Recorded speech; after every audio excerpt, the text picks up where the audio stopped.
there's been rumours suggesting that he's secured a 2-year deal in place of Lewis Hamilton. The reality is there's been all this politics and everything happening off track with Red Bull at the start of the season, but Max is in a position where he's still very young. Hello and welcome back to On Track GP right here on DR Sports. Of course, we had a week off this week, but we are heading into the race in China. Joining me is Coylin and Rich. Rich, it's good to see you. Yeah, it's good to be back. Haven't seen you for a while. You've been doing the European Le Mans series, haven't you? I was racing yesterday in Barcelona. We had our first round of the season. Then I've been away doing loads of pre-season testing for that. So it's been a busy period. One day you're in Barcelona racing, the next day you're here. Yeah, I know. Life comes at you so fast. It comes at you really, really fast. You're back in time for the Chinese Grand Prix. It's the Shanghai International Circuit. 56 laps. What is your favourite thing about this track? Favorite thing about it is it's actually not that far away from where I'm based in China when I stay there. And I've had some very good results there in the past as well. The thing I don't like about this circuit is it's one of those tracks where, because it's such low grip and quite technical, even when you're fast, the car never feels good. You know, turn one is one of the most annoying corners you'll ever drive in a racing car, because it just goes on and on and on. And no matter what technique you use, it never feels good. You never feel like you've done it right. But I actually, for a Formula One race, I'm really happy to see Formula One back in China. I think that it's always got good racing. There's always good strategy, and I think it's going to be a really good weekend. Yeah, as you mentioned, it's been going since 2004, but since 2019 it was kind of paused because of COVID. First one back, which is really exciting. It's also the first sprint race of the weekend, Coylin. I know last year we were a little bit on the fence about the sprints. They actually kind of got better as the season went on. How do you feel about having the sprints back? Yeah, it sounds like it's a little bit more refined this year. Obviously, having the sprint race before the actual qualifying for the Grand Prix, I think it makes a little bit more sense. So, yeah, I come back to China, as you said, first time in 5 years. It's going to be interesting to see, especially with just a one practice session on this new format, what's really going to happen. And a bit of a stat that I read actually during the week gone by was that there's been 116 races since the last time they raced in China, and Verstappen and Hamilton's won 72 of them. So it'll probably be another one for Max, but we'll see. Yeah, well, interesting enough, Lewis Hamilton is the most successful driver on this circuit. Mercedes is also the most successful team, both having six wins under their belt. Looking ahead to kind of Mercedes this weekend, what's your feeling about how they're going to fare on this track? It's been a really poor start to the season. It's been a very poor start to the season, but I think they might be a little bit stronger here. You know, the one race which has been their best race so far, best performance, was Bahrain. And in terms of tyre degradation, this should be the closest to that. And so I think that could play to their strengths, but they're not going to be competing. They're not going to beat Red Bull. But best of the rest, they might give Ferrari a run for their money. It's interesting because obviously there is this lot of talk over the second seat with Lewis going to Ferrari, but Carlos Sainz has been someone that's been linked quite a lot. There's been rumours suggesting that he's secured a 2-year deal in place of Lewis Hamilton. Do you think that would be a good move for Carlos Sainz? A lot of us kind of thought he would be going to Audi, but I guess by signing this, is the 2-year deal something that we're looking at with that, or? Probably, I'd imagine so. I think there's been a lot of talk about or a lot of rumours that Mercedes are really looking into having quite the performance gain in 2026, especially with the new power unit rules. So if it's the case that he's signed and he's going there for a 2-year deal, it might work out in his favour. Another suggestion is that Max Verstappen is also in talks with the team. I'm not entirely sure that is accurate.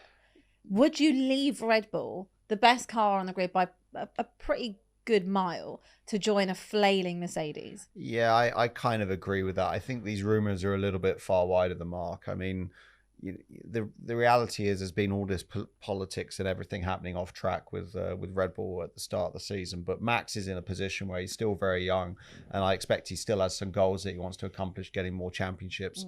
He's not at the stage of his career where he's done enough that he feels he can go to a team and try and build it up, you know, like Schumacher did with Ferrari, or what Lewis did when he went to Mercedes. I think Max will still want to get a few more wins under his belt, and let's be perfectly honest, if you're in Max's position, you can go anywhere. Why would you leave? And why would you go to Mercedes at this point as well? I wouldn't really understand if he did go and do that move. One of the possibilities for Mercedes would be to partner up, obviously, with George Russell. Andrea Antonelli. Is this a driver that you've looked at and think would be a good fit for that second seat? He's a bit special.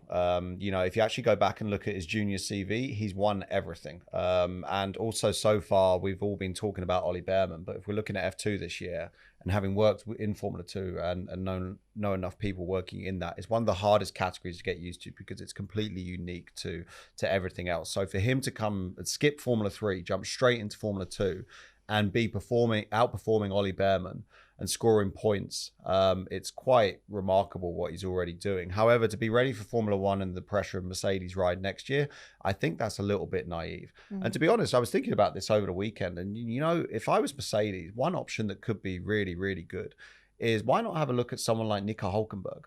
You got someone who's coming towards the latter stages of his career. He's performed exceptionally well against some very high-rated drivers. Ricciardo, when he was in good form, against Magnussen. He has a lot of experience. He's German as well, which will obviously please the board.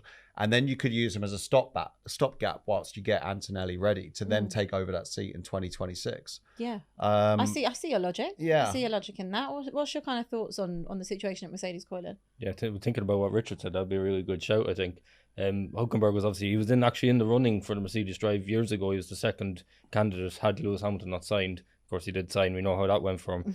But yeah, definitely taking an experienced driver like that, I think would make a lot of sense for Mercedes. Again, somebody like a Hülkenberg who's really stood up and shown his worth in F1. I think that'd be a good idea. Yeah, I'm definitely not ruling that out. I like where you're heading. Part of me thinks that it will end up being Carlos Sainz, probably in that seat. But I really like what you're going with. I was all in for it. Another person that committed for their future before City season even started this week was Fernando Alonso. He confirmed that he will be staying at Aston Martin. He signed a new multi-year deal to stay with the team until at least the end of 2026. That would be the longest time that he stayed with any team in F1. Are you surprised by that, Rich? Because obviously we do kind of joke and laugh and criticise Lance Stroll and about maybe the ambitions of Aston because of that. But I guess Alonso must see something, and it's clear he's the number one driver anyway. Yeah, I think he does see something, and you know, Aston have been on a very strong upward trajectory. There's no doubt about it, and there is quite clear ambition there. And also, we've heard all the rumours about Adrian Newey. And the thing is, Lawrence Stroll is in a position to be able to go and do that. There's also a lot of other projects which are, you know, hearing on the grapevine and speaking to people involved in the industry, which are enticing Newey to the Aston Martin role in projects outside of motorsport and outside of Formula 1. So for them to be, you know, I don't think a rumor like that has come around for no reason. I think they have probably held preliminary talks. And I think also the thing that everyone else is going on about his age and stuff like that. Look, we're seeing this dimensional change in sports at the minute. And if somebody put a mask on top of Alonso and told you that he was 25, you'd believe them in a heartbeat. So the fact that his age, I think, is becoming just a number, and we're seeing it with the evolvements of technology, nutrition, fitness training. You know, you look at people like Zlatan Ibrahimovic, what he was doing for United in his 40s. Yeah. I think that's quite a shrewd move by Alonso, and I'm quite excited to see what happens there. Well, clearly age is nothing but a number for him, because at that point, like you said, he'll be 45 during that 2026 season. That'll be the first driver since Graham Hill in 1975 to compete at such an age. But if you can, why not?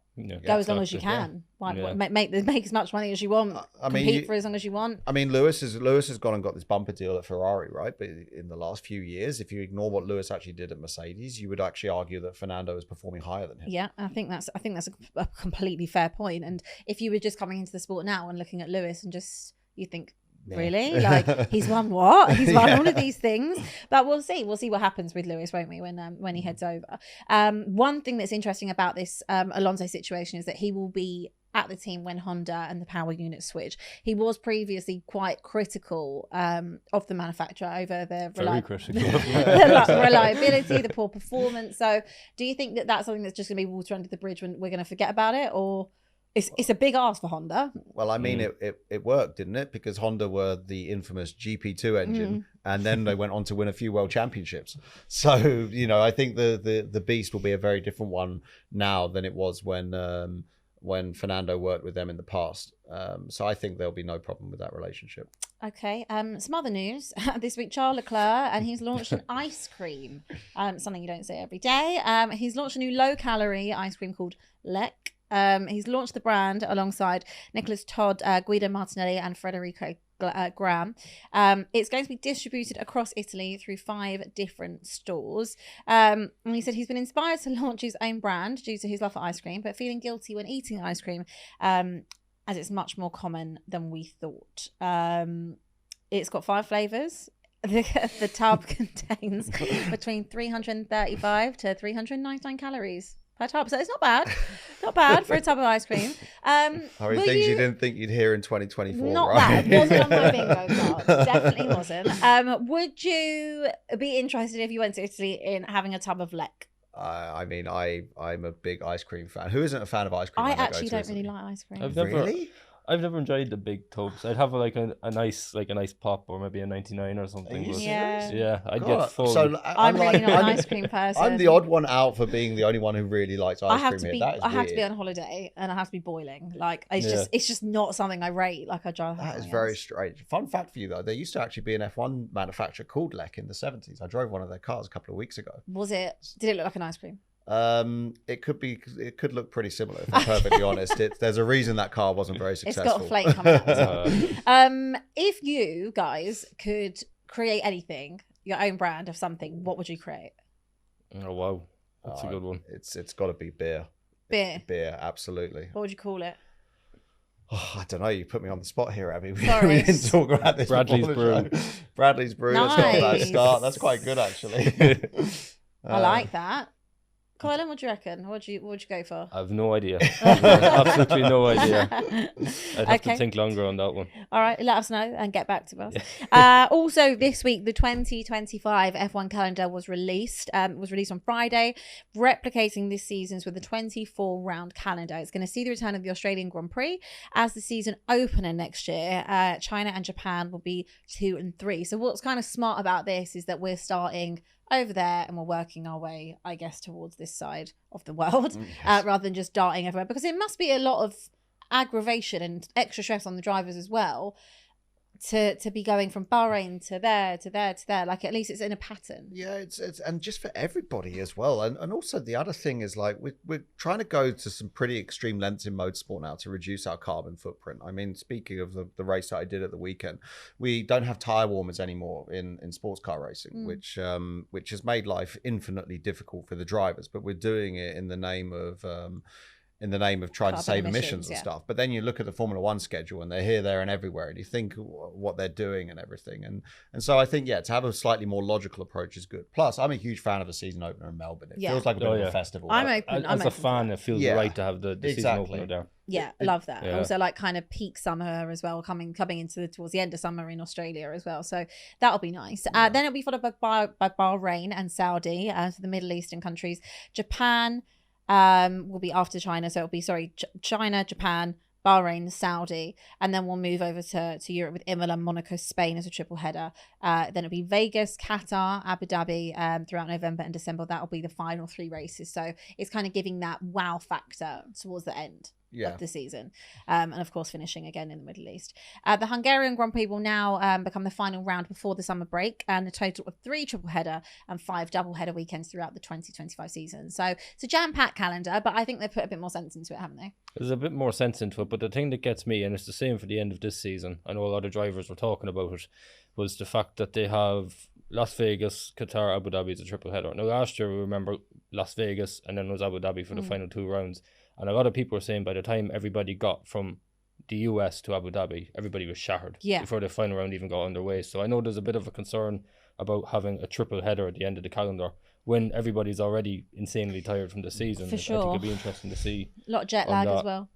Yeah, and again, it's not really a problem for the drivers, and obviously they're the ones that we will focus on. But the thing is, the drivers get to travel at the front of the plane, and then have an army of people around them making sure they're getting the best things. Like, for example, when they go to Singapore and it's a night race, they actually have special curtains in the hotel room so that they stay on European time, and they wake up at like 3 or 4 o'clock in the afternoon to then get ready for the night driving.